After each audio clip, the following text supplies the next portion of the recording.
muchas gracias por recibirme acá. Quiero hablar de dos cosas de antemano. Primero, hay que pedir perdón porque ya pasaron muchos años, en que no hablé castellano. Entonces, lo que haré es intentar hacerme lo más entendible. Si alguien me pierde, que por favor espere hasta que regana lo que digo. Si todos me pierden, por favor, que griten algo. Bueno, todavía nadie grita, entonces seguimos. Me ven sin traje y con zapatos de deporte, porque pasamos las últimas 2 semanas en Bolivia y en Perú de mochila, de hecho. Lo que necesitamos fue un poco de aire libre. Lo que necesité fue un poco de aire libre y les voy a contar por qué.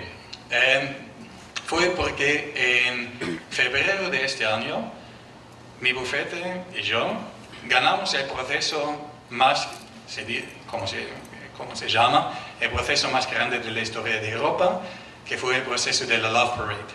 Vamos a hablar sobre este caso.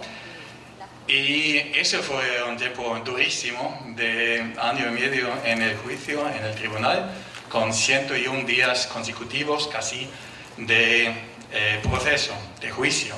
Entonces, lo que necesité fue un poco de ir a la montaña. Y soy de la Selva Negra, del sur de Alemania, entonces pensé que sería buena idea estar un poco fuera y es lo que hicimos, de hecho. Y les puedo decir que sí tienen un país súper lindo. Lo pasamos muy bien en Machu Picchu, por ejemplo. Y os puedo decir que esta montaña, Huayna Picchu, sí vale la pena, pero es estípulo. ¿Alguien lo ha subido? ¿Alguien ha pedido a alguien que intentó subirlo? Bueno, es un poco estípulo, pero sí vale la pena. Ok. Empezamos. Y por favor, que me permiten introducirme para que tengan una idea de quién soy y qué hago y por qué estoy acá. Yo soy, primero de todo, abogado de Derecho Penal. El bufete se llama Plana, es lo que hay arriba, esa es la página web, si lo quieren revisar. Y si quieren conocer a mi equipo en Plana, nunca lo van a perder, siempre lo van a recordar. Buscamos y encontramos este nombre artificial porque si la gente viene a nuestro bufete, sí tiene un problema de derecho penal y no quieren un plan B, sino el plan A. Nunca lo van a olvidar. Así funciona. La educación fue en Friburgo, Sevilla, Montevideo, pero hace muchísimos años, en Heidelberg y en Passau. Mi especialización y la especialización de mi equipo, del bufete, son procesos complejos y sobre todo el derecho penal económico y es el tema de compliance. Hoy, acá, hablaremos de esos temas. Entiendo que ustedes, de la mayoría, son estudiantes de los primeros años, entonces lo haremos de una manera bastante básica.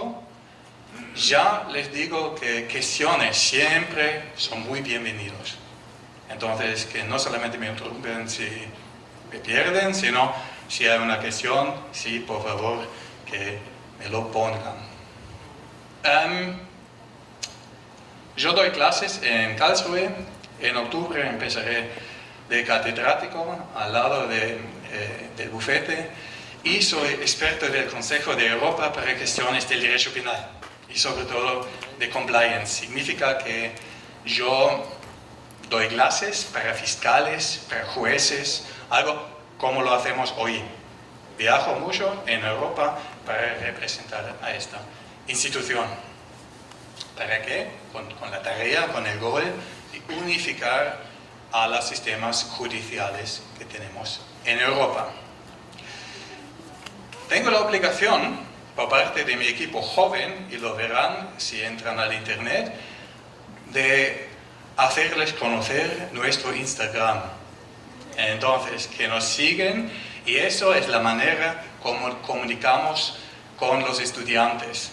Por si acaso, si tienen preguntas, si quieren saber algo de Alemania, si quieren establecer un contacto a nuestro bufete o al mundo académico, sí pueden seguir y sí pueden contactarnos. Siempre habrá alguien, nosotros somos 5 de momento, empezarán 2 personas más en septiembre, siempre habrá alguien que les respueste. O respuesta, no sé qué, el subjuntivo me cuesta. Bueno, ¿de qué hablamos? Hablamos de lo que tratamos del bufete. Primero, procesos complejos. Segundo, sanciones contra empresas y del tema de un derecho penal de las empresas. Y luego, de compliance. Y nos vamos a preguntar lo de compliance. ¿Eso es una solución de problemas o vamos a discutirlo con ustedes, si quieren o no, si es una creación de problemas este tema? Me han preguntado varias veces hoy, porque Andy y yo empezamos este día a las 9 con la primera entrevista, me han preguntado varias veces, ¿por qué procesos complejos? Si yo y mi bufete tratamos de derecho penal de la economía. Procesos complejos significan, por ejemplo, ¿sí? ¿Hay una pregunta? ¿O solamente estás muy alegre? Bueno. ¿Continúo? Digo que esperamos juntos, ¿no? Listo. Procesos complejos. ¿De qué hablamos si tratamos de este tema? Tratamos, por ejemplo, del proceso de la Love Parade, que fue, como ya dije, el caso más grande que tuvimos en la historia de Europa, y toda la fila de una manera imprenta no cabría acá en este lugar. Tuvimos más de 150.000 de filas, no de páginas, de filas, y un montón de vídeos y de grabaciones. Por eso, en este proceso solamente actuaron defensores del derecho penal económico, porque somos acostumbrados a pensar en lo complejo y en las nociones complejas del derecho penal, como causalidad, como imputación personal y objetiva. ¿Qué pasó? ¿Qué pasó en este caso? Fue un festival de música en Alemania, de origen en Berlín, que luego se trasladó a otras partes, sobre todo al Ruhrgebiet, una zona industrial. Y en 24 de julio de 2010 murieron 21 personas en una congestión de peatones. Para daros una idea, acá eso es lo que sucedió. Había un túnel, acá se ve, y una sola rampa de ingreso. Y ya se puede ver que había un montón de gente, eso todos son gente, que intentó ingresar al festival. Había mucho ruido, mucha música electrónica, entonces con mucho ruido, y la gente quiso entrar acá al área del festival, pero no todos cabrían a la vez, no había el espacio. Entonces en unos escalones acá había una congestión, la gente solamente veía los escalones y quisieran huirse por los escalones, y al base de los escalones había una congestión y trágicamente murieron 21 personas. Duró 8 años hasta que se terminó la investigación por parte de la Fiscalía, y hasta que empezó el juicio, y había por fin 10 personas con equipos de abogados de acusados. Yo fui el defensor del acusado principal, y como decidió solamente confiar en un abogado de su elección, de hecho fui el único defensor de su parte y estuve allá de todos los 101 días de su abogado de elección.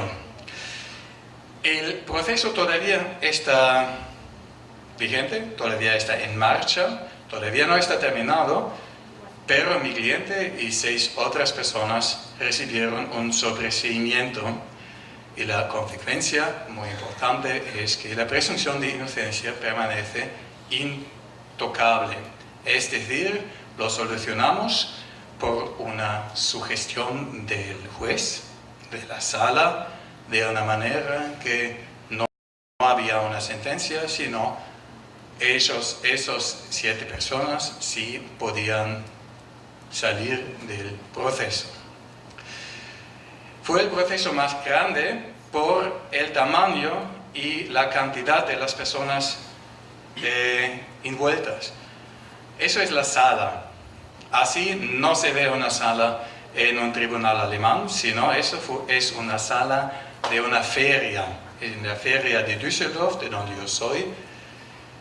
En la sala de Düsseldorf tuvimos este área para los acusados, esto para la prensa y el resto casi no se puede ver porque estaba tan grande que yo, como el defensor principal, el acusador principal, con una silla a la derecha al comienzo de la sala, no pude ver lo de la izquierda atrás, no pude ver las caras de la gente, se podía ver como la señora lo hizo, si alguien había levantado la mano, pero no se podía ver la cara.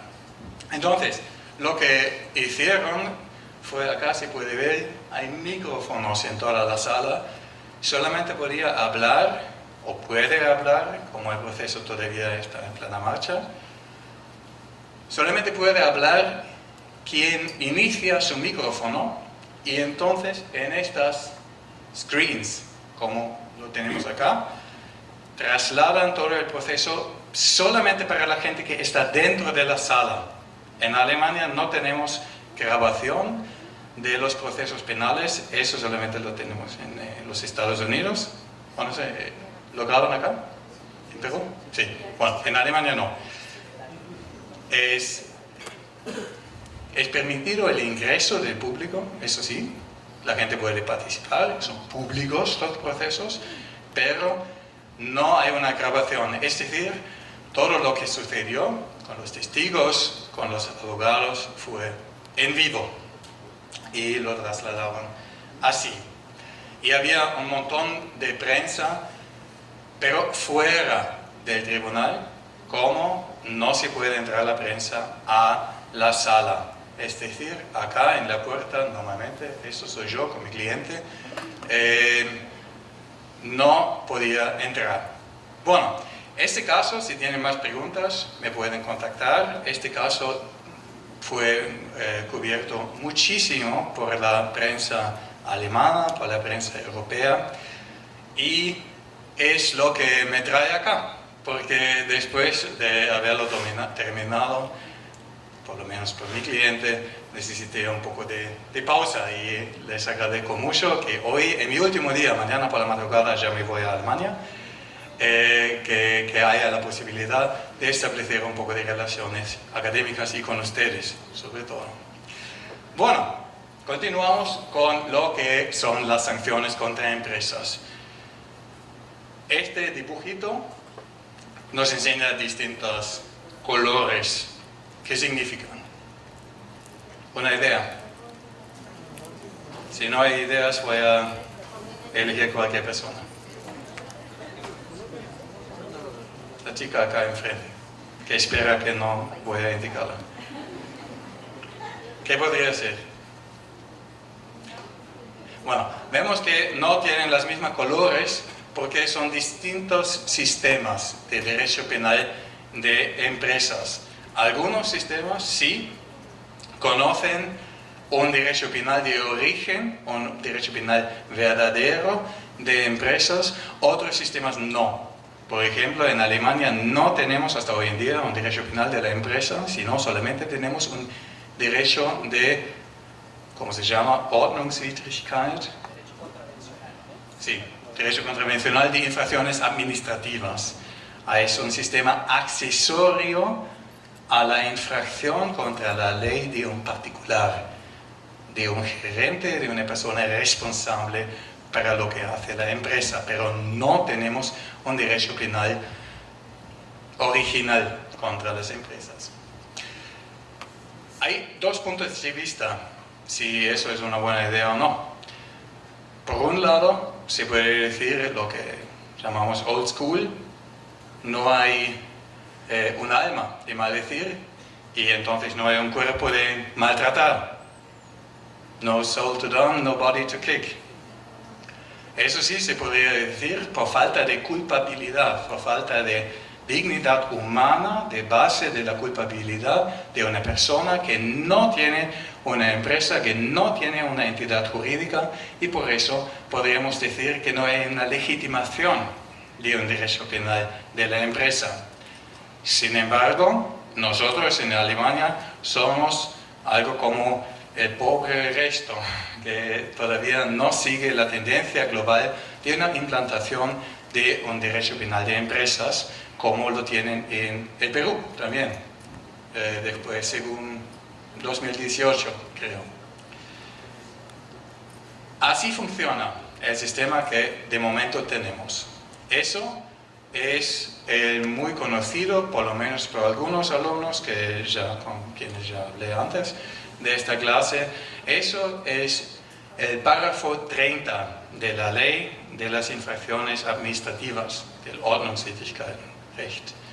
Indica que cuando alguien actúa como una entidad autorizada, la traducción no es oficial, es mi pobre español, pero seguro que más o menos van a entender lo que quiero decir.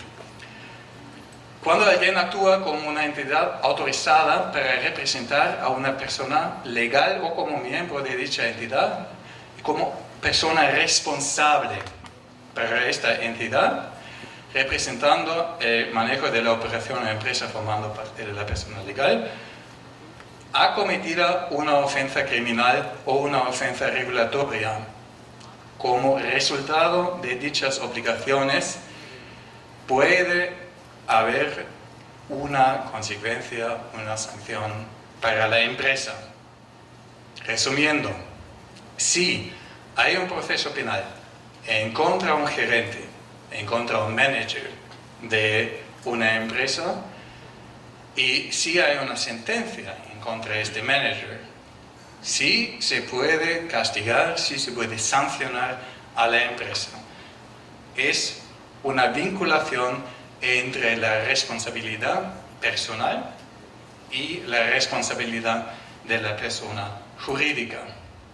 El monto de la multa que es posible no deberá exceder más de 10 millones de euros en el caso de una ofensa criminal cometida intencionalmente, y en caso de negligencia no más de 5 millones de euros.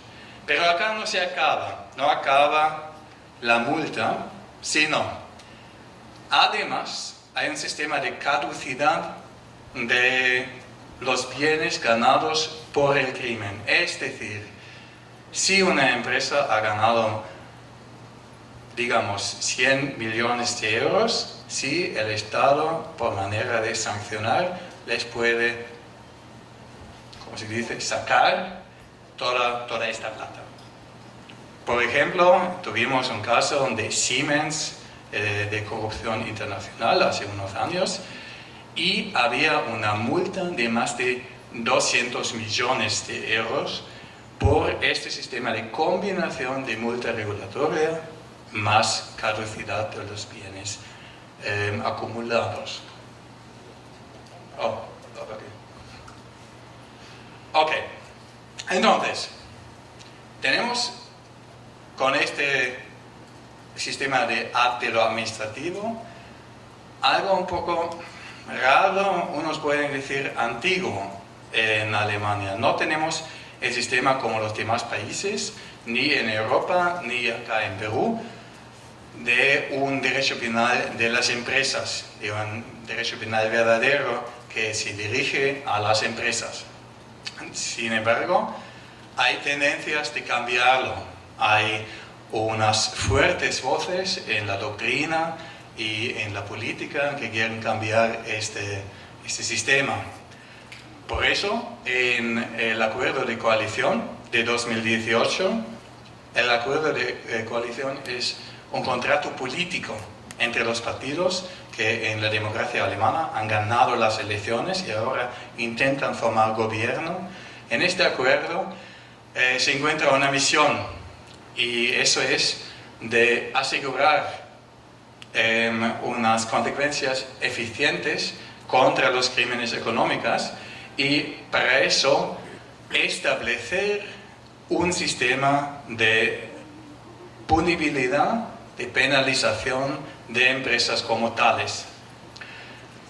La tarea es una transformación del principio de oportunidad hacia un principio de legalidad. Es decir, la idea es que no es más la institución de lo administrativo quien maneja las investigaciones, como es hoy en día, sino la fiscalía, como lo es en cada caso de lo penal que conocen. Y eso es lo que también quieren establecer en Alemania para que haya un sistema más transparente, un sistema más, digamos, más unificado de todo lo que puede ser una sanción tal contra la empresa como contra el individuo.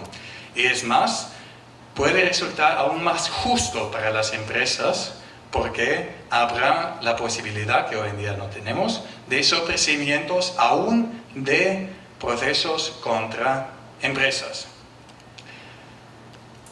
La idea de castigar y la idea de monto de sanción es una orientación más en el turnover, más en las ganancias de una empresa en vez de montos fijos como 10 millones de euros o 5 millones de euros para poder reaccionar más adecuadamente al tamaño de la empresa. Si es una empresa chica de solamente 5 personas, no parece justo un monto de sanciones fijo, sino hay que orientarse en lo que ha ganado.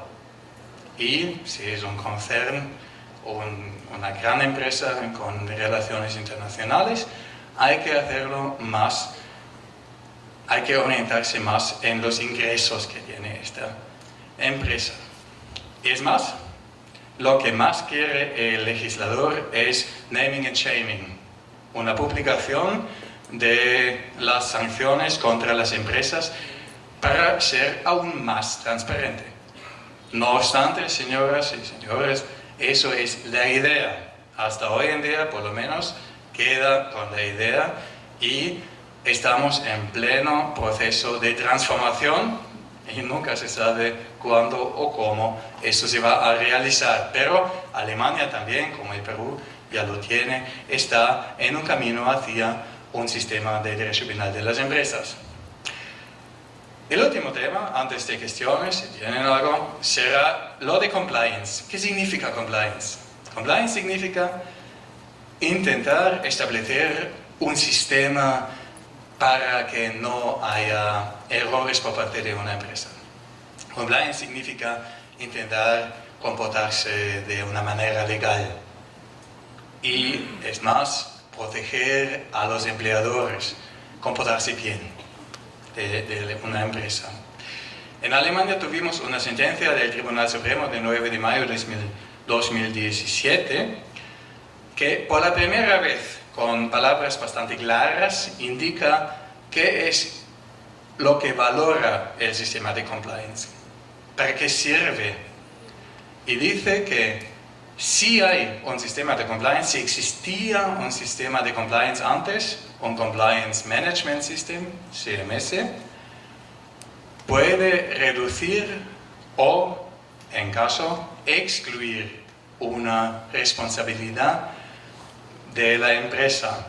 Es más, si no hay un sistema de compliance o si el sistema de compliance no ha funcionado, bueno, que tiene mucho sentido porque no hubiera una investigación en este caso, necesitamos mejorarlo para el futuro. Necesitamos hacerlo, bueno, de otra manera. Necesitamos nuevas ideas, nuevas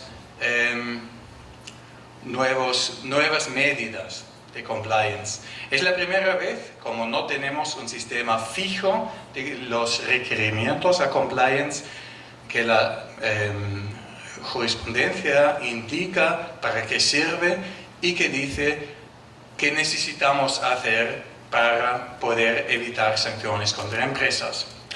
Como no tenemos un sistema fijo, lo que necesitamos hacer nosotros, los abogados, el bufete, la NA, es ir a las empresas, entrar a las empresas y ver dónde hay los problemas y entonces encontrar soluciones para lo que tenemos de problema. Como no es un sistema fijo, necesitamos ver qué podría ser el paso justo, el paso correcto para esta empresa.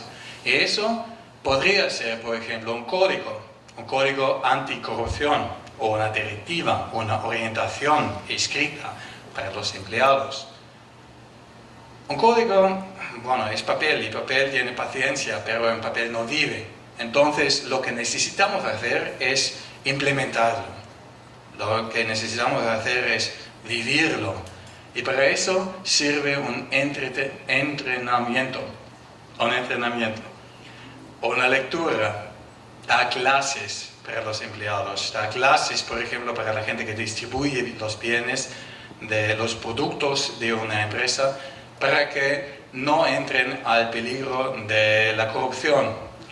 El ombudsman es una persona, es otra medida, a quien se puede dirigir cada empleado o cada miembro de la gerencia, del management de una empresa, si tiene dudas sobre algún comportamiento por parte de la empresa. Nosotros trabajamos de ombudsman, que significa que la gente nos puede contactar de manera anónima en caso de que quiere decir, bueno, acá no estoy muy seguro, mi compañero se comporta un poco raro. Entonces nosotros vamos a chequearlo con el fin de determinar si hay un peligro de una infracción penal o no. Muy importantes son las investigaciones internas. Investigaciones internas significa que entramos a una empresa y revisamos todos los sectores en que se podría encontrar un peligro. Terminamos con un ejemplo práctico. ¿Qué hacemos con los resultados de las investigaciones internas? Entonces, entramos a la empresa y tenemos un libro, tenemos todo el resultado de lo que había hecho la empresa y sus empleados, y está en nuestras computadoras, está en la empresa. La cuestión es, ¿qué hacemos con eso y qué hace la empresa si, por ejemplo, sabemos que hay un problema? Y además, ¿puede la Fiscalía asegurarse este resultado y decir, bueno, muchas gracias por el trabajo, ahora nosotros continuamos y ya sabemos que hay una infracción contra las leyes? En Alemania, el año pasado tuvimos una decisión del Tribunal Constitucional. La decisión se llama Jones Day. Jones Day es un bufete norteamericano y ellos organizaron una internal investigation y el resultado fue asegurado por la Fiscalía y lo utilizaron como base de su acusación. Y la cuestión fue si es justo o no. Bueno, ¿es justo o no? ¿Quién piensa que es justo? Que se puede asegurar el resultado de una internal investigation. Levanta la mano. ¿Quién piensa que es justo? Que la Fiscalía puede asegurarse este resultado. ¿Quién piensa que no es justo? ¿Quién no ha entendido la cuestión? Todos. Bueno, voy a repetirlo. Y después quiero ver unas manos. Bueno, Andy ya tiene mucha motivación, pero el resto voy a repetir la cuestión. Si tenemos un internal investigation, vamos a preguntar nosotros, los abogados, si había una infracción contra las leyes o no. Entonces, tendremos un resultado, y en este caso, en el caso de Jones Day, había el resultado que dentro de la compañía había una infracción contra leyes. Este resultado, los abogados lo resumieron en un escrito. Entonces, todo eso fue fuera de un proceso, de una investigación. Luego de este proceso, vino la fiscalía al bufete, a Jones Day, y aseguró el resultado de la investigación interna. Y la cuestión que tuvo que decidir el Tribunal Constitucional es: ¿se puede aplicar lo que está dentro de la internal investigation? ¿Se puede aplicar el resultado o no?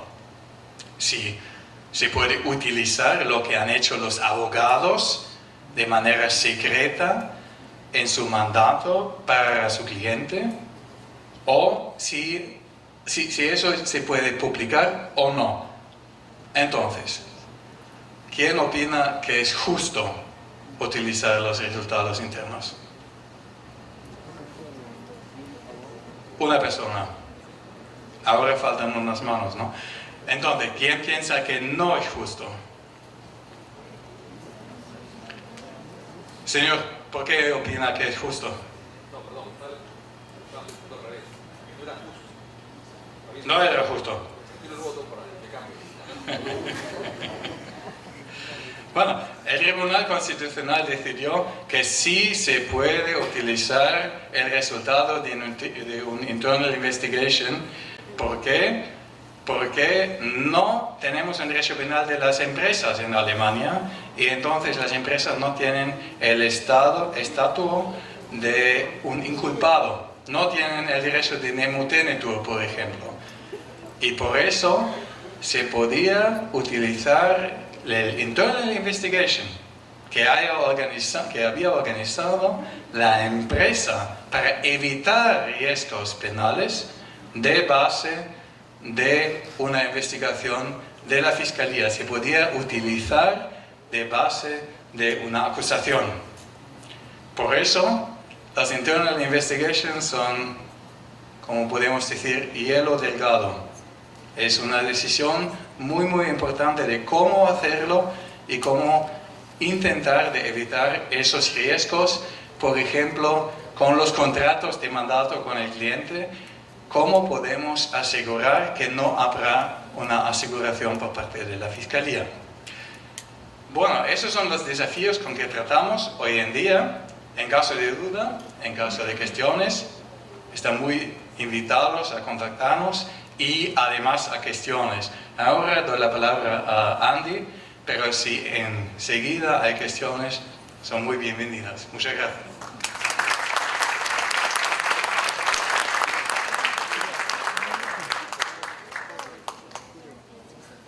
Bueno, en principio yo mismo quiero agradecer a Ingo que haya tenido la amabilidad de poder visitarnos en esta universidad, y también agradecer a los organizadores de este evento. No es sencillo tener la convocatoria como ahora se está observando, y imagino que ha sido por la presencia única aquí del doctor Ingo Both. Bueno, a mí van a tener la oportunidad de escucharme porque yo estoy ahora aquí en Lima.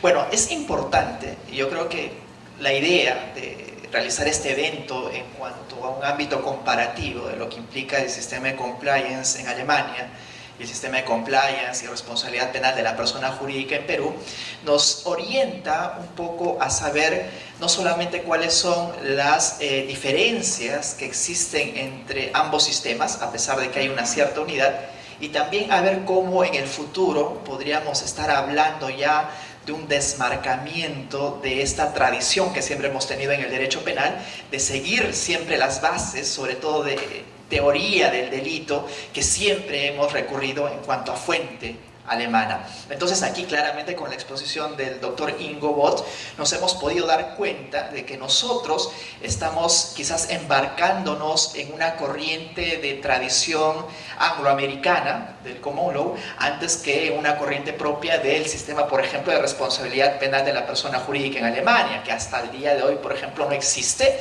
pero que sin embargo tienen un derecho contravencional. O sea, si vamos a partir de la idea de que hay una sanción a las personas jurídicas, sí existe una sanción, pero no de corte penal, sino más bien una sanción de orden administrativo, que le llaman de orden contravencional. O sea que en definitiva sí existe una sanción en Alemania, pero no es como la que nosotros hemos implementado precisamente a raíz de esta ley 3424 que en Perú está vigente desde el 1 de enero del año 2018. Apartándonos un poco de la tradición germánica, así como en su momento también lo hizo el año 2010 y luego con la reforma el año 2015 también el país de España. España también se apartó y España ya desde el año 2015, bueno 2010, pero digamos ha tenido recién consecuencias prácticas desde la reforma del 2015, aborda ahora y ha implementado dentro de su sistema legal una responsabilidad penal de las personas jurídicas. Ahora, este punto creo que es esencial abordarlo, porque primero, como les dije en un inicio, grafica las diferencias que existen entre un ordenamiento jurídico de corte angloamericano y hasta qué punto ya el sistema tradicional de la teoría del delito de corte alemán tiene ya ciertas limitaciones para enmarcarse dentro de un mundo global.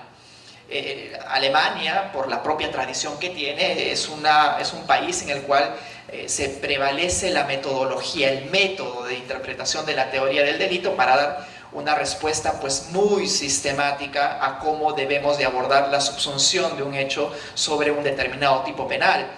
Es por eso que la teoría del delito que nosotros aprendemos desde el pregrado es una teoría en realidad compleja, que no la tienen otros países porque en Estados Unidos, por ejemplo, se parte solamente de una primera imputación que podría abarcar incluso la tipicidad y la antijuricidad y luego digamos, descargos, como le llaman ellos, donde solamente podría analizarse la culpabilidad. Es decir, no existe una diferenciación tan estricta como si lo plantea en Alemania en la teoría del delito.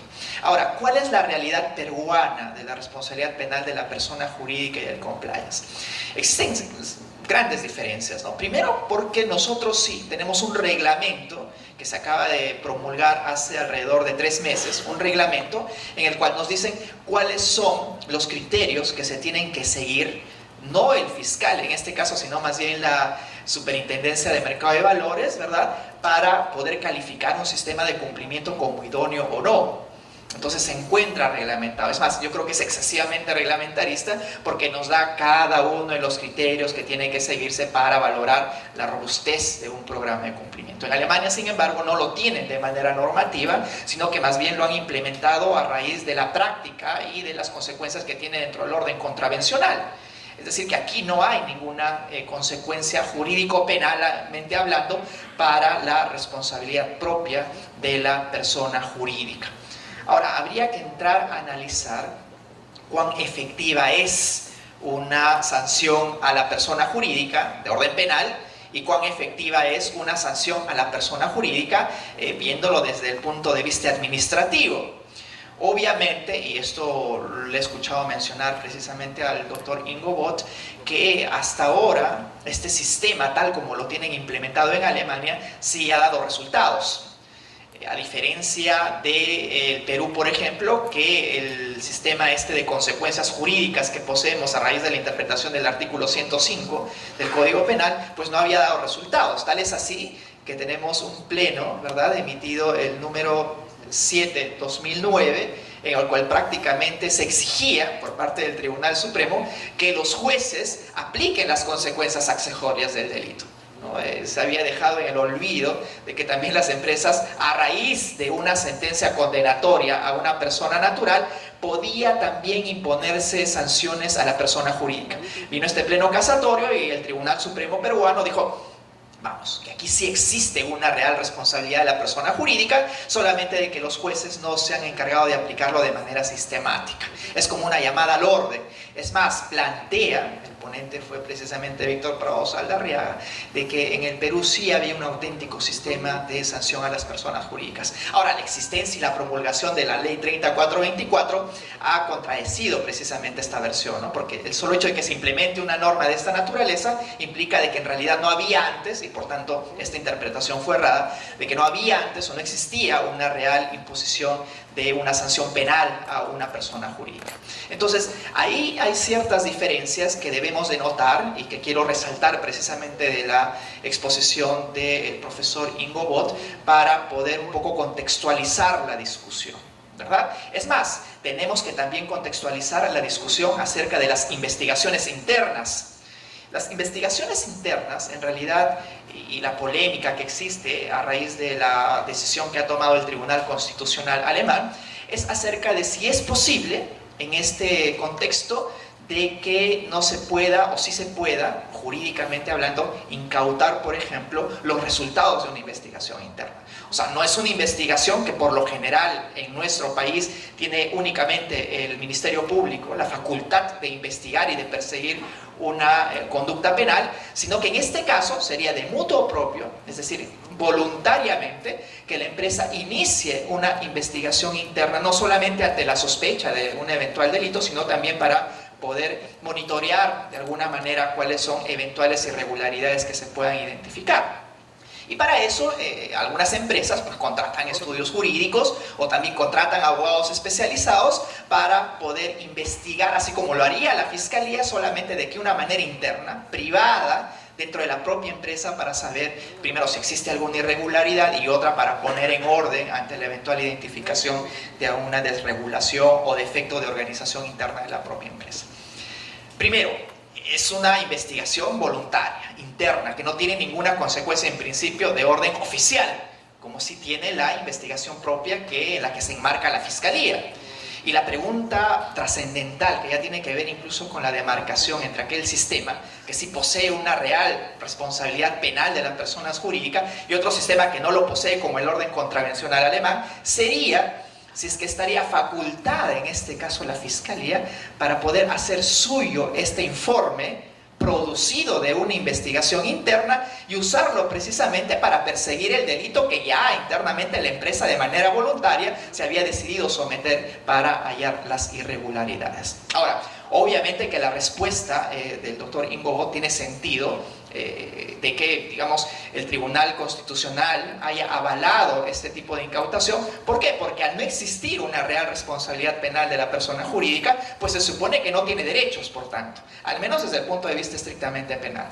Por ejemplo, los derechos de no autoinculpación o la nemo tenetus también, de la cual precisamente ha conversado. Pero en nuestro sistema, por ejemplo, si es que se inicia una investigación interna, contratan a algún abogado para que sepa si es que hay una irregularidad, o es más, podría esta investigación interna identificar a aquellos gerentes o aquellos empleados, por ejemplo, que han realizado pagos corruptos a un funcionario público. Yo podría tener ahí los resultados de la propia investigación interna y también en ese momento podríamos imaginarnos el escenario de que la Fiscalía nos requiera a nosotros, a la empresa, que pueda ofrecer los resultados de su investigación interna. A diferencia de Alemania, aquí nos encontraríamos frente a otros derechos. Primero, el deber de confidencialidad que existe entre el abogado y su cliente, un deber constitucional, y luego la prohibición de autoinculpación, ¿verdad? O sea, si yo ya soy un sujeto de derecho penal, no soy cualquier sujeto, sino un sujeto de derecho penal, se supone que eso como contraprestación sinalagmática tiene en el otro lado también derechos que el Estado tiene que respetar. Pero al no existir como sujeto de derecho, al menos para el orden penal, pues por tanto no habrían derechos que se la tenga que reconocer. Eso es precisamente las dos respuestas que podríamos dar al último caso planteado por el doctor Ingo Both, ¿verdad? La respuesta que ha dado el Tribunal Constitucional alemán en el sentido de decir que es legítimo, que se puede incautar los resultados de una investigación interna, y en nuestro sistema, en la cual al advertir que sí, la persona jurídica es un sujeto de derecho penal, pues aquí no sería posible precisamente avalar este tipo de incautaciones porque no tiene una obligación, más bien existe una prohibición de autoinculpación de la persona que se somete a una investigación. Así es que eso es un poco para poder graficar a grandes rasgos la diferencia que existe, Ingo, entre el sistema alemán, que nosotros conocemos muy bien también, porque desde parte general que abordamos nosotros el curso, pues siempre estamos orientados a cómo en Alemania se desarrolla no solo la teoría del delito, sino también algunas teorías de orden administrativo. Eso en cuanto, digamos, el panorama de las diferencias entre uno y otro sistema. Esto quería dejarlo claro un poco para que veamos que la conceptualización actual de lo que implica una responsabilidad penal de la persona jurídica tiene consecuencias muy sentidas si es que vamos a enfocarnos, por ejemplo, en la valoración del compliance o no. Ahora, ¿qué pasa con el compliance en Perú? Hemos hablado un poco de lo que implica la responsabilidad penal de la persona jurídica, pero ¿cuál es el sentido y el valor que tiene compliance a diferencia de Alemania? Porque en Alemania el hecho, y nos ha graficado bien el profesor, que aquí existe, digamos, una atenuación o una exoneración de la sanción propiamente administrativa si es que la empresa logra demostrar pues la robustez, la idoneidad de un programa de cumplimiento. Sin embargo, en el Perú lo que sucede con esta ley 3424 es de que no solamente depende del grado administrativo sancionatorio en el que se puede emitir, por ejemplo, una sanción de la SBS, pero ya tendría en el Perú, a partir de la ley 3424, una facultad de atenuar la sanción penal o también de excluir de sanción penal a la propia persona jurídica de materializarse un programa de cumplimiento idóneo. Entonces, son dos cuestiones distintas que también tienen algún tipo de trascendencia para el propio proceso penal, porque en Alemania, digamos, dentro de un propio proceso penal, no se podría constituir a una empresa como imputado. Por tanto, no tendría los propios derechos de un imputado en el proceso penal, como la de ofrecer pruebas o la de ser interrogados y otras más, como sí la tendría en el Perú. Porque al ofrecer un estatus ya de imputado, pues también le podría y debería, en este caso, recaer todos los derechos que también tiene un imputado como persona natural, que es lo lógico.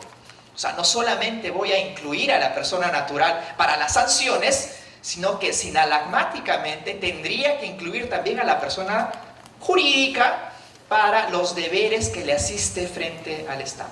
Los derechos y deberes, ese es el sinalagma siempre. Un determinado derecho implica un determinado deber y un determinado deber también tiene como correlato un determinado derecho.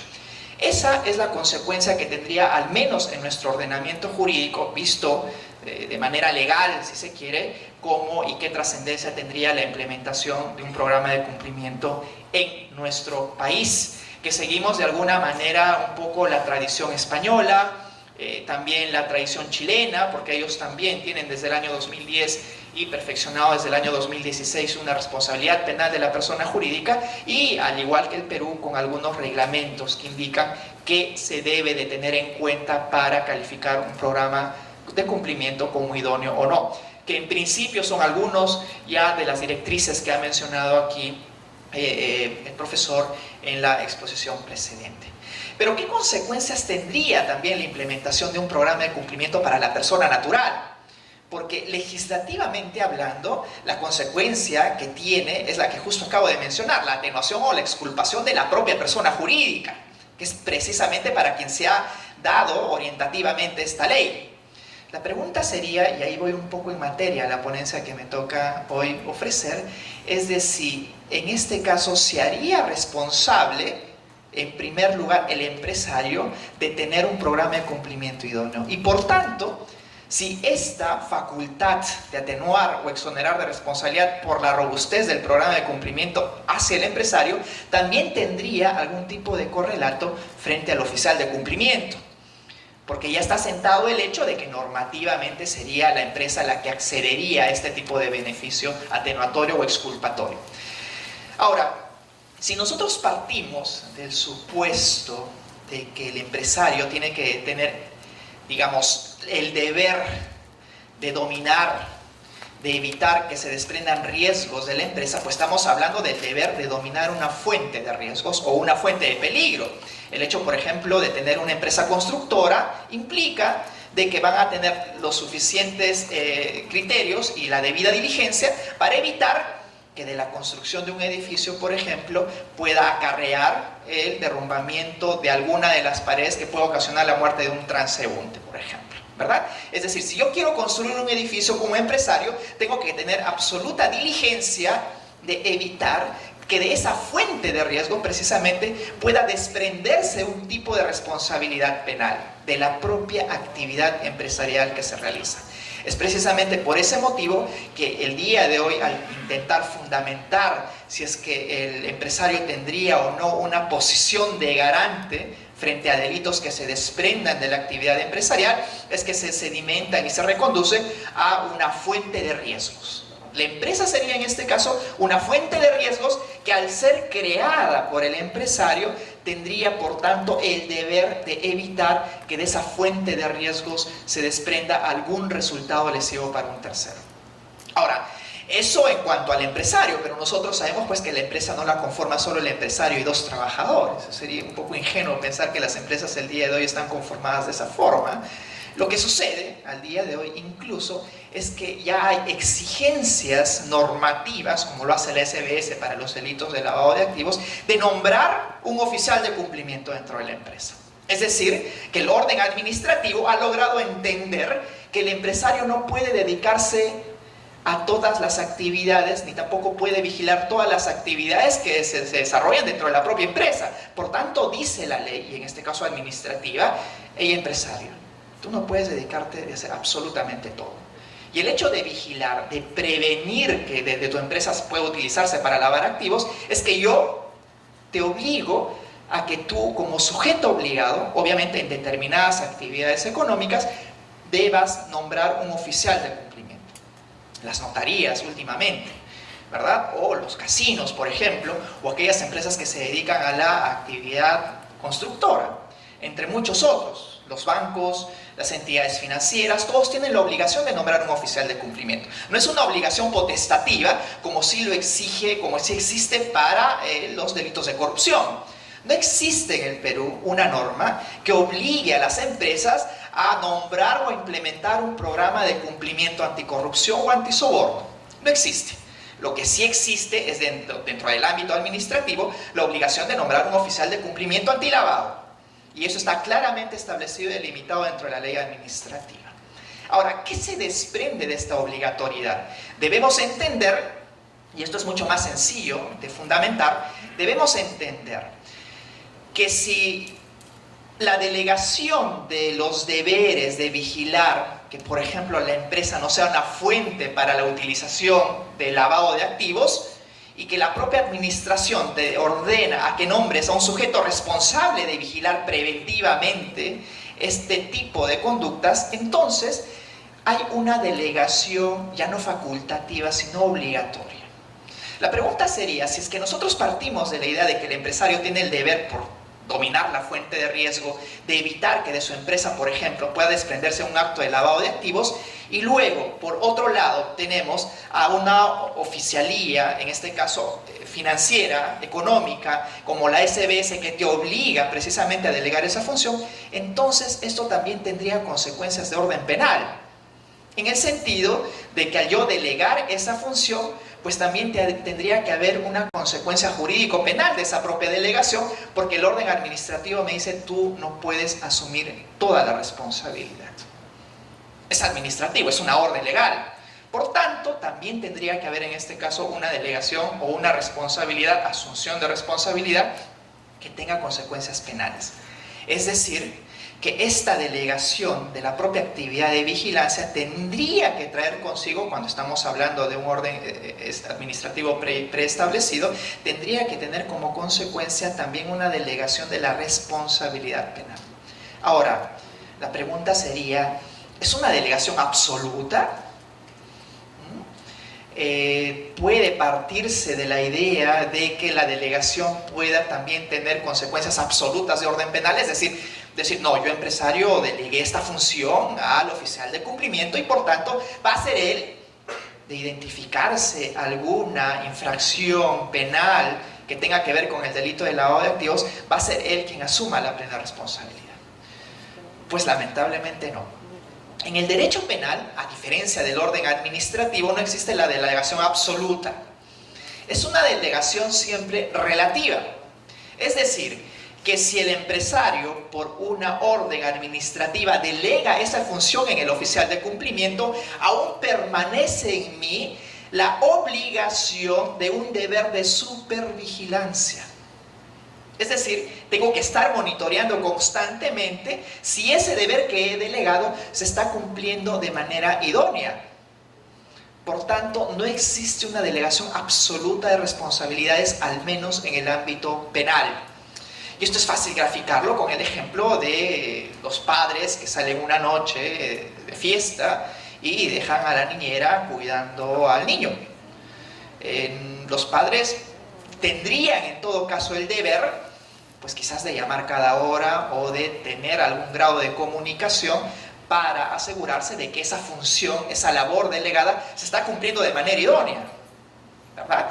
Por tanto, si es que se concurre un resultado lesivo, a partir, por ejemplo, de la indebida selección de la niñera, pues tendrían los padres que asumir también en ese caso un deber que en principio se podría pensar se ha delegado de manera absoluta a la niñera. Es lo mismo que pasa aquí. Ahora, partiendo de un ámbito administrativo, la otra pregunta que tendríamos que dilucidar es si esto también puede trasladarse, es decir, este razonamiento de la delegación de la responsabilidad penal a delitos de corrupción. ¿Por qué? Porque tenemos una ley, ¿verdad? La 30424, que primero sanciona a las personas jurídicas, pero que también pone ciertos parámetros de en qué sentido la empresa podría exonerarse de responsabilidad penal.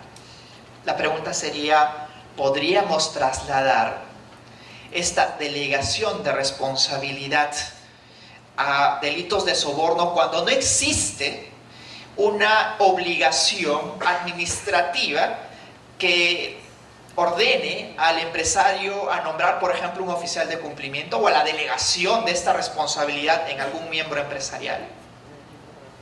En el primer supuesto partimos de una obligación normativa.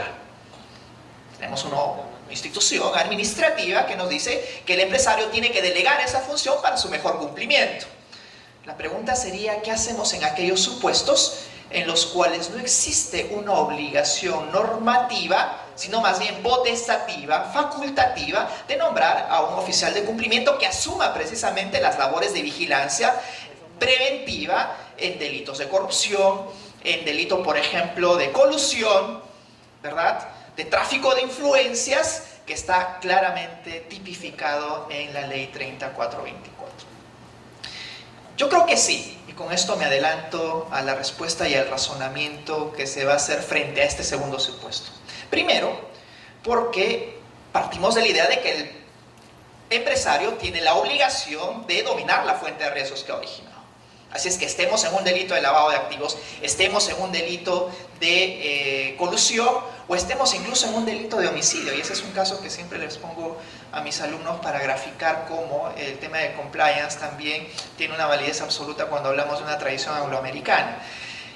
El empresario tendría la obligación de evitar no solo que se desprendan o se origine el delito de lavado de activos desde la empresa, sino que el empresario tiene en general la obligación, por ser la fuente de riesgo precisamente creada por él, de evitar que también se desprendan otros delitos desde la empresa. Obviamente de manera limitada, porque el empresario no puede dedicarse a todo lo que implique el desarrollo de una actividad empresarial. Más aún si estamos hablando de empresas que tienen una estructura no reducida, por ejemplo, a 5 trabajadores, sino pensemos en una empresa de 1.000, 2.000, de 5.000 o de 10.000 trabajadores, ¿verdad? Entonces, ¿existe la obligatoriedad? Sí. ¿Que se desprenda de la empresa solamente el delito de lavado de activos? No, sino cualquier riesgo que implique poner en juego y en riesgo un bien jurídico que ocasione el daño precisamente a un tercero. Por tanto, el primer razonamiento sí también podría trasladarse a los delitos de corrupción. La otra pregunta que tendríamos que resolver, y para dar respuesta y finalizar mi presentación, es de si se puede delegar la prevención en temas de soborno a un oficial de cumplimiento y qué consecuencias tendría esta de un orden jurídico penal. Imagínense ustedes, por eso hay un oficial de cumplimiento siempre en una empresa, que hay una denuncia anónima de un trabajador y que comunica al oficial de cumplimiento la comisión de un delito. Una llamada anónima en la que diga al oficial de cumplimiento: mira, oficial de cumplimiento, yo soy testigo de que este trabajador o incluso este gerente, porque no es solamente de que los trabajadores de bajo rango cometan estos delitos, sino en muchas ocasiones, y esto nos lo ha demostrado los casos Odebrecht, son precisamente los directivos de más alto rango quienes más bien promueven la comisión de ilícitos, ¿verdad? Entonces imaginémonos que el oficial de cumplimiento recibe una información de que ha sido testigo o de que tiene pruebas o indicios de que hay un pago corrupto a un funcionario público. Y resulta que el oficial de cumplimiento, en lugar de transmitir la información, porque no es el oficial de cumplimiento quien toma las decisiones empresariales, quien finalmente toma la decisión de votar a un empleado, de mantenerlo o de recolocarlo, no es el oficial de cumplimiento, ¿verdad? La función del oficial de cumplimiento en principio es solamente la de administrar la información y luego transmitir de manera eficaz esa información hacia los órganos de gobierno o a quienes de manera efectiva toman la decisión. Esa es la función de un oficial de cumplimiento. Pero imagínense ustedes que ante esta llamada anónima, que ante esta denuncia anónima, el oficial de cumplimiento no retransmita la información al empresario o a quien toma en realidad la decisión de revocar o de intentar al menos que este resultado lesivo siga siendo causado. Entonces el empresario ya no va a poder tomar la decisión. Una decisión que en principio podría revocar un resultado lesivo, en este caso contra la administración pública, de la comisión de un delito de corrupción, o que se sigan pagando sobornos, ¿verdad?, constantemente, a pesar de que esa es la información que administra el oficial de cumplimiento. Pues precisamente en estos casos es que el empresario estaría impedido de tomar una decisión revocatoria del resultado. Por tanto, son precisamente en estos casos en los cuales, al impedir con su actuar, o sea, con su omisión, el hecho de que se pueda tomar una decisión revocatoria del daño lesivo, es que en estos supuestos sí, desde mi punto de vista, puede y debe asumir el oficial de cumplimiento ese resultado lesivo, ese pago de soborno, a partir de la delegación voluntaria que hace el empresario, no obligatoria como en el delito de lavado de activos, pero sí voluntaria por la función que le ha tocado desempeñar. Una función asumida de manera voluntaria, y yo quiero resaltar esto porque no es aquella que se impone la ley como el resultado del lavado de activos. Y esta conclusión, digamos, este traslado de razonamiento no solamente podría ser efectivo para el delito de soborno, por ejemplo, o de cohecho, vean ustedes, cohecho activo, sino también podría trasladarse al delito de colusión o a aquellos delitos en realidad en los cuales el empresario está obligado a impedir que pueda desprenderse resultados lesivos desde la empresa. Bueno, de mi parte he terminado, y yo no sé cómo ahora, si van a haber algunas preguntas o no, se lo dejo a la doctora Malapi. De mi parte, muchísimas gracias por haberme soportado estos momentos.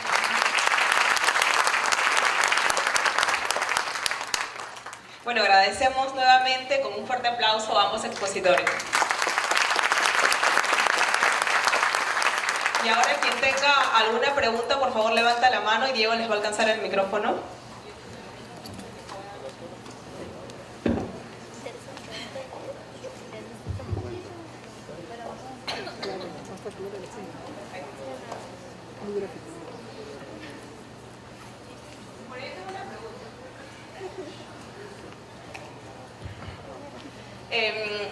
Bueno, me permito iniciar porque sé que van a haber muchas otras preguntas, pero toda esta exposición me ha hecho recordar el licenciamiento universitario, ¿no?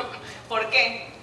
Porque las universidades, antes de la ley universitaria y de la creación de la superintendencia, ¿no?, que fiscaliza las universidades, no tenían un marco de acción que les permita llevar una gestión de calidad adecuada, y ahora la SUNEDU es la que lo implementa. Entonces, mi pregunta es, ¿desde qué agente debería venir la fuente instrumental para que las empresas, tanto públicas y privadas, tengan estándares mínimos de cumplimiento para que sea el representante legal, el jefe de la empresa, el oficial de cumplimiento pueda, digamos, tener un panorama claro de cómo desarrollar esa política interna de supervisión de las empresas, toda vez que ya hemos visto y nuestro Código Penal incluye, por ejemplo, delitos de corrupción no solo de la empresa privada hacia lo público, sino entre privados.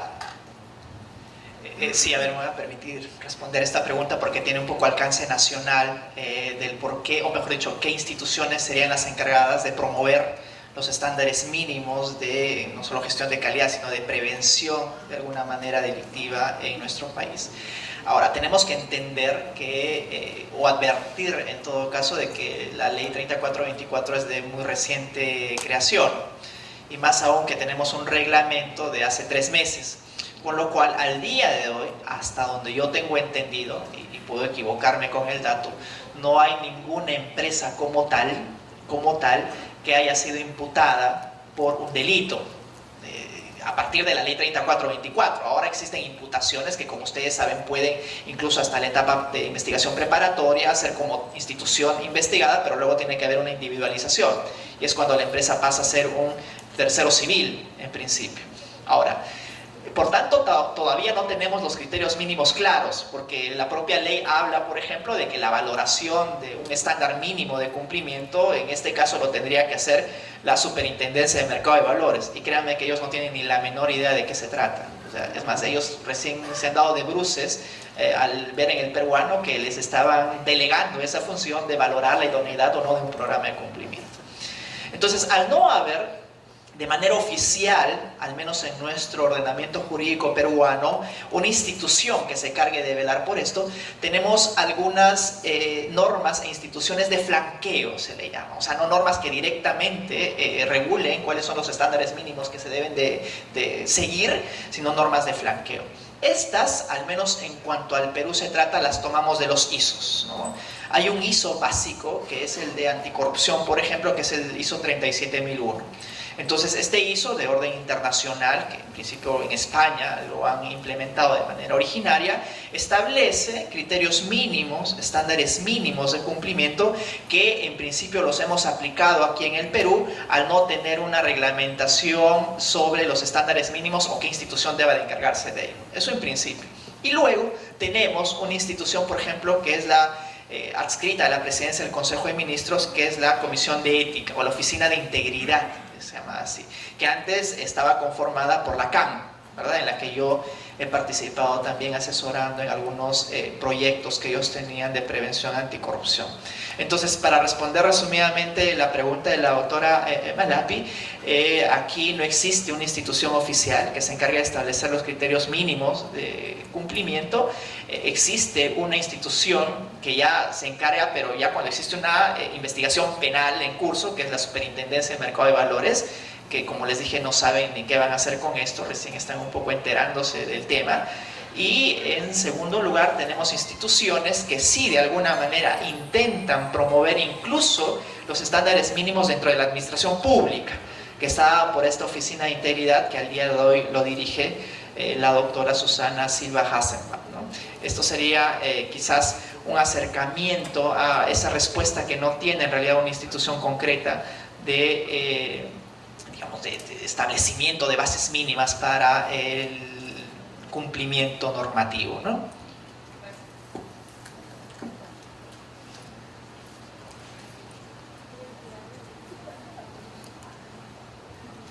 Bueno, en principio agradecerles por la brillante ponencia que han hecho el día de hoy sobre este tema. Yo soy docente de Derecho Internacional en esta universidad y hay una de las cosas que a mí me sonaba mucho a lo que en Derecho Internacional tiene que ver, y en Derecho Internacional los Derechos Humanos, con la famosa teoría de riesgo. En el Derecho Internacional los derechos humanos y los lineamientos, digamos, del sistema interamericano, por ejemplo, son muy similares al sistema europeo. De hecho, los hemos tomado cuando hablamos de responsabilidad de los estados por actos de particulares. Y lo que ha dicho la Corte Interamericana, siguiendo el Tribunal Europeo en esta materia, es que un estado puede ser responsable cuando tiene conocimiento de un riesgo, hablando del deber de prevención, y cuando no hace nada para poder enfrentar ese riesgo. Eso es lo que la Corte Interamericana ha dicho en su jurisprudencia y lo que ha aplicado en muchos casos respecto a responsabilidad de actos de particulares. Entonces lo que yo me ponía a pensar un poco en lo que tiene que ver el compliance, y eso va mi pregunta, es si realmente el compliance, desde la teoría del derecho internacional público, desde la teoría de la responsabilidad internacional por actos de particulares, podría ser, digámoslo así, una cosa que podría sumar dentro de las cosas que los estados podrían promover o dentro del ámbito del deber de prevención, ¿no?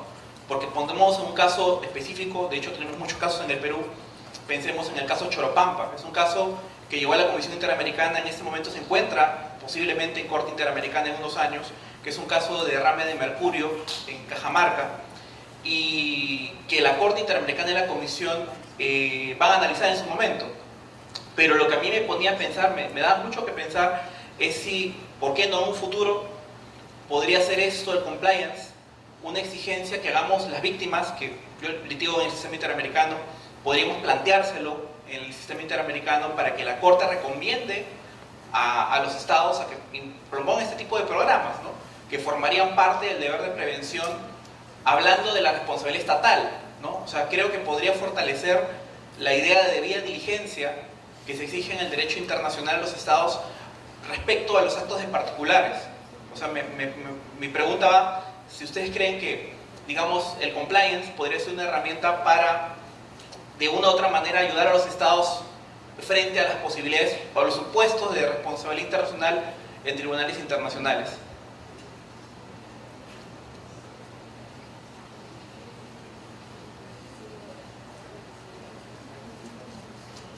Bueno, unas pocas palabras. Seguro que el sistema de compliance sí puede ayudar a establecer un sistema de protección de derechos humanos.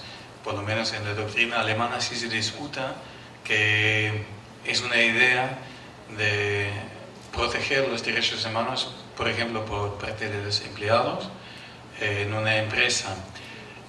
Pero hasta hoy en día todavía faltan sistemas normativos que prevén qué medidas hay que tomar. Pero seguro, es un paso importante para el futuro y hay planes y hay una variedad de instituciones que se ocupan de derechos humanos que tratan de implementar sistemas, pero hasta hoy en día no tenemos una base legal, una base normativa que tiene vigencia para todas las empresas. Seguro que para el futuro sí vale la pena y es aún más importante que la protección de la entidad económica, de proteger los derechos humanos de la gente que trabaja para una empresa y de la gente que tiene contacto de afuera con una empresa. Bueno, solo para complementar el comentario primigenio emitido por Ingo, lo que yo podría decir es de qué consecuencia jurídica real tendría en nuestro ordenamiento jurídico, porque nosotros debemos de recordar que los delitos por los cuales responde una persona jurídica en nuestro ordenamiento jurídico tiene un catálogo cerrado. Y en ese catálogo, lastimosamente, no está el delito de lesa humanidad. Podríamos advertir, no sé, genocidio o algún otro delito. No está dentro del catálogo de responsabilidad de la persona jurídica. Solamente están, por ejemplo, financiamiento del terrorismo, como mencioné muchas veces, colusión, tráfico de influencias o algún otro. Pero no está el delito de genocidio. Yo creo que esto indefectiblemente va a tener que aperturarse a otros delitos. Recordemos que primigeniamente, cuando se emitió la ley 3424, el año 2017, solamente se tipificaba como un delito que podía cometer la empresa el delito de cohecho activo transnacional, ¿verdad? Luego vino la ley, el decreto legislativo 1352, y ese delito se amplió a otros. El delito de lavado de activos, por ejemplo, el del financiamiento del terrorismo. Y luego tenemos ahora la ley 3835, que amplió definitivamente el catálogo y que incluyó el delito de colusión, el de tráfico de influencias y algún otro. Entonces, es posible implementar estos criterios que ya la Corte Interamericana y la Corte Europea también han decidido en temas de protección de derechos humanos desde el compliance, digamos, a nivel preventivo, para el tema de debida diligencia también en la administración pública. Yo creo que sí. Pero un paso importante, creo que sería el hecho de, y digo de ley eferenda, de ampliar el catálogo y también tipificar lesa humanidad. Y yo creo que en ese momento las empresas pues van a comenzar también a implementar no solamente un programa de cumplimiento antisoborno, antilavado, sino que también podrían reorientar sus esfuerzos ya de manera legislativa a la prevención de delitos de lesa humanidad. Y no son pocos, existen muchos delitos cometidos por las propias empresas, pero al día de hoy, como lo dice precisamente Ingo, pues no existe al menos una base normativa, algo sólido que pueda orientar más allá de algunas recomendaciones, de algunos estudios, de algunas sentencias que han alcanzado a otros países, a otras empresas, pero no al menos en el ámbito peruano, ¿no? Buenas noches, mi nombre es Omar, soy alumno del 11º ciclo de Derecho y la pregunta viene en el siguiente modo, es decir, se habla de crear lo que es un oficial de cumplimiento, ok, está bien, se establece eso como una obligación para la empresa, es decir, genera un cargo para el empresario, genera un gasto más para el empresario. Además se habla de que estos oficiales de cumplimiento tienen que ir a partir de la cantidad de empleados que tiene cada empresa. También se habló de diferentes oficiales de cumplimiento para diferentes tipos penales, básicamente lo estoy entendiendo así, pero todo esto genera gastos para la empresa, con lo cual genera desincentivo para el crecimiento, porque yo como empresario, si digo a los 100 tengo que llamar a un oficial de cumplimiento que me genera un gasto, digamos, una persona especializada con estudios, pongámonos un gasto anual de 50.000 mínimo, ¿no? Ok. Para mí es incentivo porque ahora yo tengo que generar 50.000 más para poder cumplir con este estándar. Entonces mejor me quedo por debajo y no sigo creciendo. O sea, es un desincentivo para el crecimiento, según lo estoy entendiendo yo, si lo establecemos como algo obligatorio. También habla de estándares. Bueno, los estándares por lo general tienden a los monopolios. Por ejemplo, los estándares establecidos en la ley universitaria tienen a la generación de un oligopolio en la educación superior, que es lo que se está dando. Entonces, estamos hablando de estándares que generan barreras. Ya lo describí, una barrera porque genera un desincentivo de crecimiento. Yo no voy a generar 50.000 más para poder contratar a un oficial de cumplimiento, mejor divido la empresa en dos y queda ahí. Es también lo que pasa a veces con lo que es los impuestos. Bueno, al menos yo lo veo de esa visión, por lo que también soy empresario además de estudiante. Bueno, intentaré responder a la parte que entendí. Bueno, creo que preguntaste si vale la pena tener un sistema de compliance porque cuesta mucho. Y lo puedo responder súper fácil porque, mira, el sistema de compliance y de implementación de compliance, sí, claro, cuesta, pero cuestan aún más las multas. Y como le viste en la correspondencia, hay la exigencia que haya un sistema de compliance. Si no lo tienes, pagas la multa más el sistema de compliance que la Fiscalía te espera que estableces. Igual, solo para complementar un poco la primera pregunta, tendremos que partir de la idea de que no existe, obviamente, obligación de la implementación de un sistema de cumplimiento, ¿no? Es potestativo, es facultativo. La única obligación que existe es en cuanto al delito de lavado de activos establecida por la SBS, y no para todas las empresas, solamente aquellos que son sujetos obligados. Entonces, teniendo ese marco normativo, tendríamos que llegar a la conclusión de que, bueno, el empresario entonces, si es que estamos hablando ya de algún otro delito que no sea el de lavado de activos, pues va a pensarlo dos veces, ¿no? Va a decir, mira, tengo que invertir mucho dinero en la implementación de un programa de cumplimiento y en realidad el crimen paga, ¿no? O sea, cometo un delito, pues voy a tener mucho más réditos que el riesgo en realidad que tengo que asumir por la comisión de un delito. Sin embargo, eso es relativo, ¿no? Es relativo porque, digamos, lo que intenta también y de manera normativa, porque antes digamos era todo al libre albedrío del empresario, que el empresario se va a autorregular, que el empresario lo puede hacer todo, nos caímos en cuenta de que no era así y de que en realidad necesitábamos unas normas para obligar al empresario pues a que tome medidas preventivas, porque el crimen sí paga. Entonces, en este sentido, lo que hace la norma de alguna manera es otorgar un poco, digamos, primero la voluntad, es voluntario la implementación de un programa de cumplimiento, pero ya la amenaza de no implementarlo, es una amenaza normativa ya en este caso. O sea, ya no es potestativa. Primero, el riesgo reputacional que se originaría, por ejemplo, con el pago de una multa o, en nuestro caso, con el sometimiento a un proceso judicial.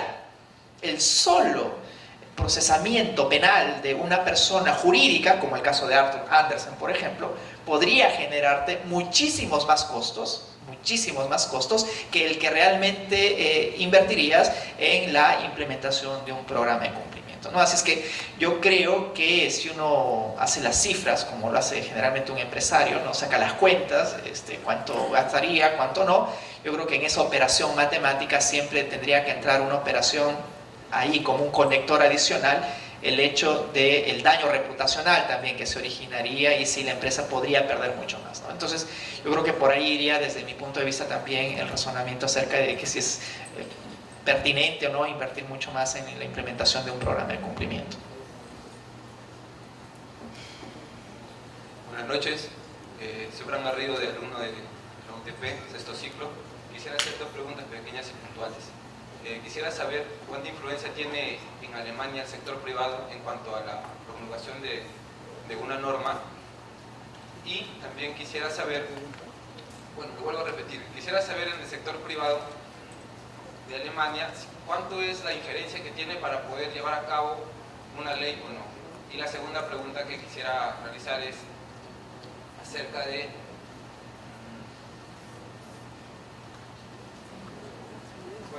solamente esa pregunta, ¿no?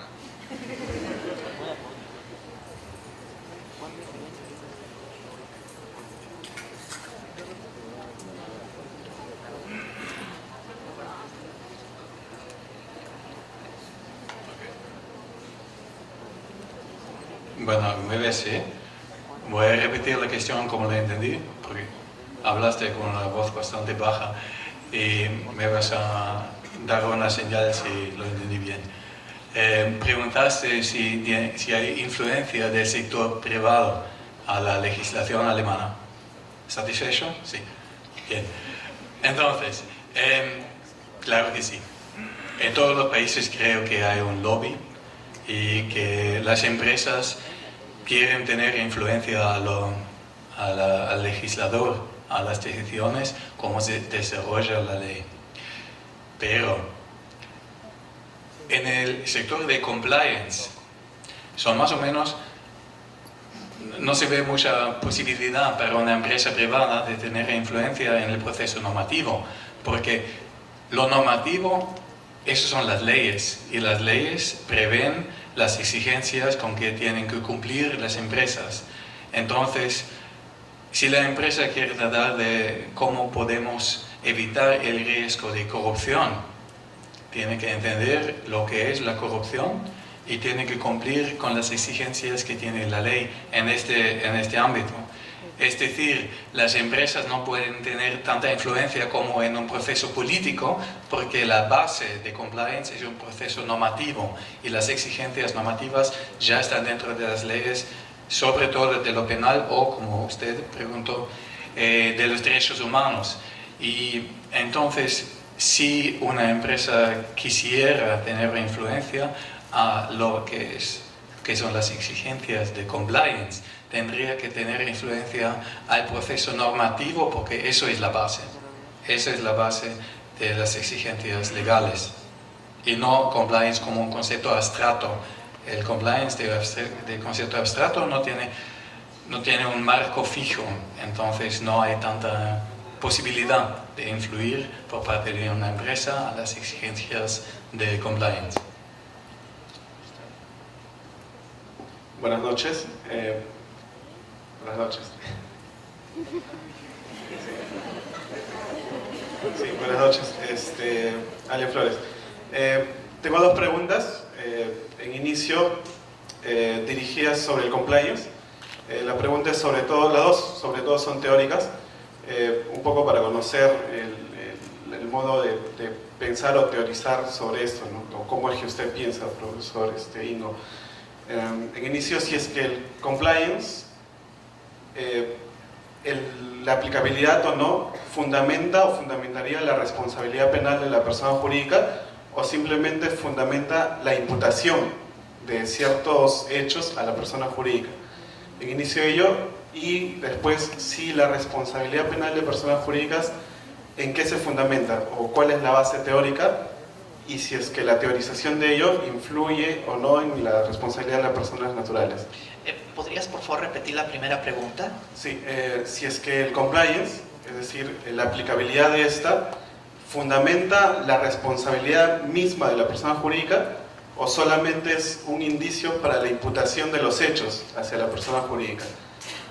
Ello, y bueno, lo otro es sobre la teorización de la responsabilidad penal de la persona jurídica, ¿no? Si es que teorizar sobre ella o el fundamento de responsabilidad influye o no para las personas naturales.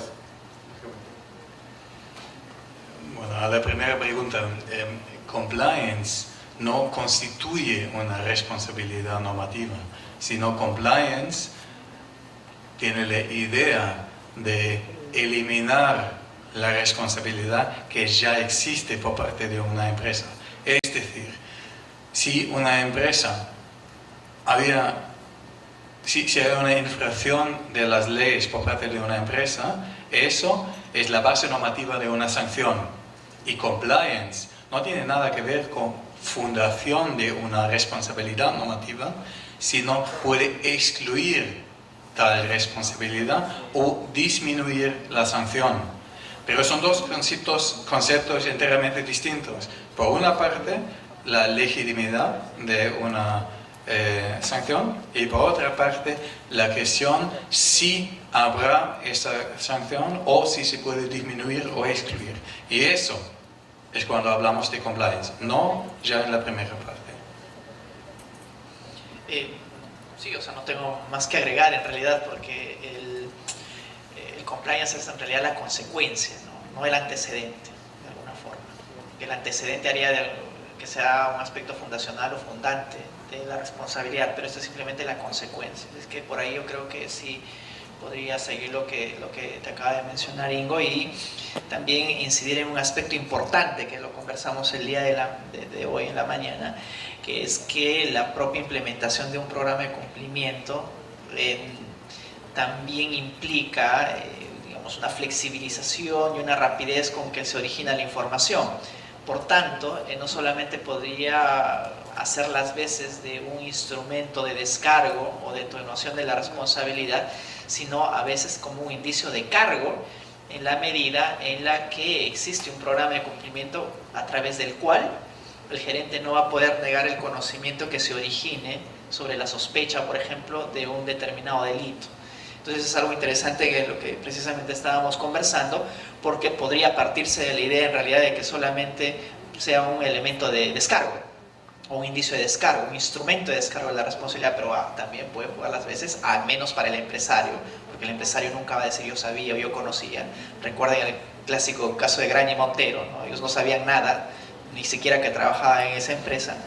Y al final resulta que en este aspecto de colaboración y con las delaciones, pues estaban no solo enterados, sino eran los que promovían de alguna manera los actos de corrupción. Entonces la implementación de un programa de cumplimiento iría y jugaría un rol determinante a la hora de imputar cognoscitivamente un resultado, porque ya no se podría arguir, por ejemplo, la ignorancia deliberada o algún otro elemento subjetivo que implique el desprendimiento o el distanciamiento de la responsabilidad penal, ¿no? Sí, buenas noches. Ronald Anco, docente de esta universidad. La pregunta es la siguiente. En concreto, empiezo por la pregunta: ¿por qué en Alemania no se reconoce la responsabilidad penal de las personas jurídicas? Seguramente el profesor ya ha tomado contexto de tu parte, Andy, básicamente la ley 30.424, incluso desde la denominación de responsabilidad administrativa. Bueno, más allá de esta discusión dogmática o no, si le corresponde el nomen juris administrativo, si le corresponde el nomen juris penal, pero ¿por qué, desde el punto de vista del método, Alemania, que ha generado justamente esta teoría del delito, no se genera o no se reconoce esta responsabilidad penal? Esto porque personalmente yo considero, por ejemplo, que hasta el 2010, cuando estábamos en esta discusión de la responsabilidad penal de las personas jurídicas, y decíamos tipicidad, antijuricidad y llegábamos a la culpabilidad, siempre decíamos cómo vamos a atribuirle reprochabilidad a las personas jurídicas. Entonces era el momento en que nos estancábamos. Y yo considero que cuando viene el tema compliance, lo que ha hecho el legislador es dar un salto de garrocha y prácticamente decir, ok, ya no hablemos de la teoría del método, hablemos de la responsabilidad de la persona jurídica, pero dependiente de sus directivos, de los socios, de los accionistas. Es una discusión obviamente bastante interesante, pero ¿por qué en Alemania, si lo hemos recogido, por qué no se tiene esta responsabilidad penal de las personas jurídicas? Bueno, es una cuestión justa. Necesitamos tener presente que en Alemania sí existe un sistema de sancionar a empresas. Eso sí existe. La única diferencia a los demás sistemas es que se trata de un sistema de derecho administrativo, pero las sanciones sí son posibles. Es decir, hasta hoy en día, una posición fuerte en la doctrina dice que no hay por qué cambiar una tradición que funciona. Si hablamos de un derecho penal de la empresa, solamente hablamos de nociones, solamente hablamos de principios académicos, mientras que el sistema vigente sí funciona. Eso puede ser una explicación por qué hasta hoy en día no se han cambiado. Por otro lado, como intenté por lo menos explicar, es que tenemos tendencias de una unificación, por lo menos en el ámbito europeo, en el ámbito internacional, para hacerlo más transparente, para hacerlo más entendible. ¿Por qué sancionamos a una empresa? Y de concentrar la responsabilidad de investigación a la Fiscalía, que es la institución responsable de investigar en los demás temas de lo penal, de las sanciones. Entonces, hasta hoy en día no había la presión, porque sí se puede castigar, se puede sancionar a una empresa, pero hay la tendencia de querer cambiarlo, porque queremos que sea más transparente, que la gente pueda mejor entender qué es la sanción y a dónde se encuentra la base normativa para una sanción contra las empresas, y para hacer la Fiscalía la única institución responsable de sanciones, tal en ámbito personal como contra una entidad jurídica. Yo solo quisiera resaltar el hecho de que en efecto sí existen sanciones en Alemania contra la persona jurídica, solamente que son de orden contravencional, pues ellos han visto que es una sanción efectiva por delitos que se cometan desde la empresa. Hasta ahora ha ido funcionando bien y no hay una necesidad, por decirlo así de alguna manera, de saltar a una responsabilidad penal, ¿no? En nuestro caso, yo creo que el antecedente el antecedente se origina precisamente con la inaplicabilidad de las consecuencias accesorias. O sea, el 105 era en realidad un símbolo más en nuestro Código Penal que no tenía consecuencias reales para la sanción a las personas jurídicas. Y es más, o sea, por eso es que en la exposición lo mencioné, vino un pleno, el 7/2009, en las cuales los jueces supremos decían apliquen las sanciones contra las personas jurídicas. No, sí, se puede sancionar, pero tomen el artículo 105 y empiecen a aplicar. Entonces, ante la inoperatividad, que habría que identificar, digamos, las causas criminológicas, ante la inoperatividad de este dispositivo, es que el legislador, y no solamente por cuestiones de orden de política criminal, sino también por entrar a la organización de la OCDE, es de que da el salto y dice, pues sí, vamos ahora sí a sancionar a las personas jurídicas, pero desde la perspectiva penal. Entonces, ante la inoperatividad de una facultad que se encontraba en el artículo 105, lo que ha hecho el legislador peruano es decir, bueno, no se aplica, no hay sanción para las personas jurídicas y ahora sí vamos a aplicar, pero una sanción penal, ¿no? Ese sería un poco el parangón de lo que explica Ingo, lo que ha sucedido en Alemania y también de lo que sucedería en el Perú para la implementación, al menos de la motivación que existe para la implementación de una tal responsabilidad.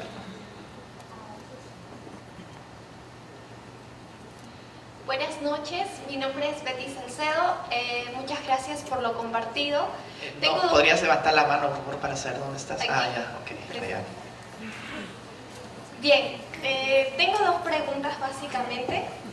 La primera es, ¿qué hitos importantes ustedes pueden comentarnos que se han dado en los últimos años para que se constituya un sistema internacional de anticorrupción para las personas jurídicas más sólidos, aparte del sistema de compliance, de las convenciones de anticorrupción de la OCDE, de la ONU, del ISO 37001 y bueno, diferentes mecanismos que han tratado de mitigar de alguna manera la anticorrupción? Dos, ¿es posible crear una corte de anticorrupción penal para las personas jurídicas? Hace un tiempo se ha ido debatiendo mucho esto en materia de responsabilidad de los estados, básicamente, ¿no? Habían ciertos internacionalistas que comentaban que sobre este caso Odebrecht, así como ustedes lo decían, si bien este sistema de compliance contribuía a materia de derechos humanos, también tenía un impacto social, económico sobre el territorio peruano y sobre ciertos índices fundamentales de crecimiento, ¿no? No sé qué opinan al respecto. Gracias. A ver, para un poco contextualizar esa pregunta, digamos, ¿hay algún instrumento adicional para luchar contra la corrupción más allá de la convención y de la imposición de ciertas sanciones? Yo creo que existen muchas en realidad. Es más, la perspectiva desde la cual nosotros estamos abordando el problema de la corrupción es básicamente legal, pero debemos entender que el problema de la corrupción es un problema social, evidentemente, ¿no? Es un problema social que necesita medidas en este nivel precisamente, ¿no? La solución legal y sobre todo legal penal es la última rato, es porque ya no han funcionado los otros sistemas de control social. Entonces, lo que tendríamos que hacer es de alguna manera trasladar precisamente la solución, ya no concentrarla estrictamente en los convenios internacionales o en las normas que a partir de la firma de estos convenios se han implementado en nuestro país, sino reorientar la solución del problema a soluciones evidentemente sociales, desde la educación en el colegio, desde la interiorización en el ciudadano, con determinados programas de que cometer hechos de corrupción no puede ser calificado como el día a día, ¿no? Sino que va a tener consecuencias nefastas, no solamente para la persona, sino también para la sociedad. Ahora bien, respecto a la segunda pregunta, si es que podríamos establecer una corte de alcance internacional que permita sancionar a los estados por delitos de corrupción, yo ahí sí estoy completamente en desacuerdo, ¿no? ¿Por qué? Porque en principio, si es que tenemos una corte internacional que sancione el delito de corrupción, lo primero que va a permitir o lo que va a posibilitar es una sanción pecuniaria por lo general, ¿verdad? Porque el Estado no puede responder como persona natural, es una persona física al fin y al cabo, una persona jurídica, de orden público. Y por tanto, la imposición de multas o determinadas sanciones implica de que esos gastos y esos pagos van a salir de los impuestos que nosotros pagamos.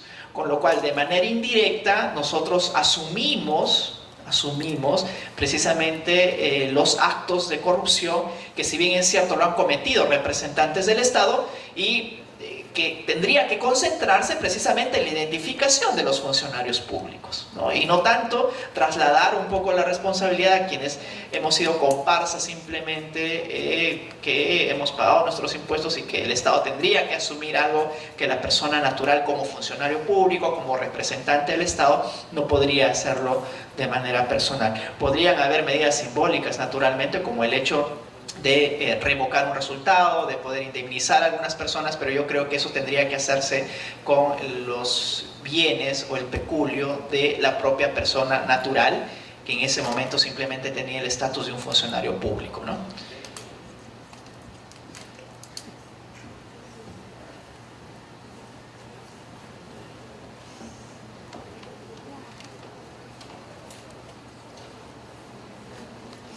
Gracias a todos por sus preguntas.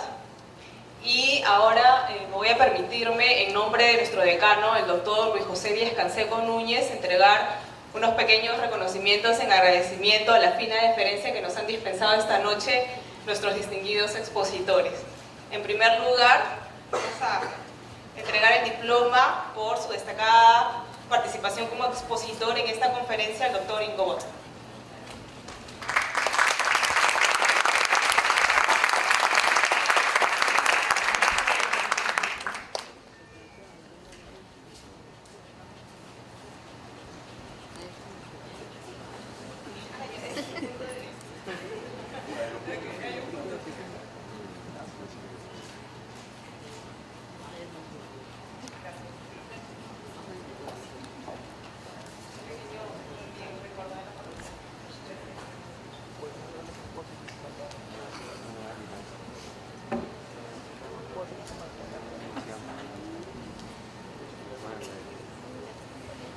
Y ahora el doctor Andy Carrión también por su destacadísima participación como expositor en esta conferencia.